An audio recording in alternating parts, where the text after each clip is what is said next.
തെറിക്ക് ശേഷം അറ്റ്ലി സംവിധാനം ചെയ്യുന്ന ചിത്രത്തിൽ വിജയ് നായകനാകുന്നു എന്ന വാർത്ത ഒരു പ്രമുഖ മലയാളം വെബ്സൈറ്റ് റിപ്പോർട്ട് ചെയ്തിരുന്നു.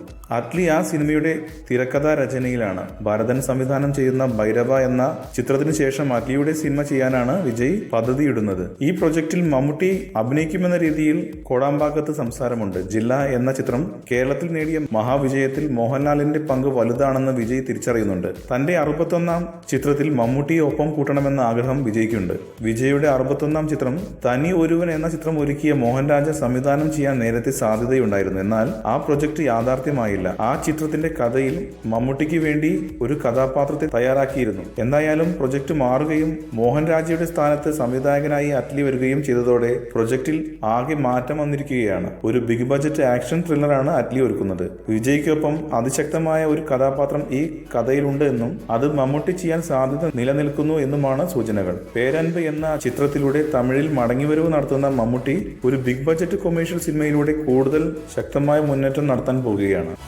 കൂടുതൽ സിനിമാ വാർത്തകൾക്കും വിശേഷങ്ങൾക്കും ഇപ്പോൾ തന്നെ സബ്സ്ക്രൈബ് ചെയ്യൂ മലയാളം ക്രിയേഷൻസ്.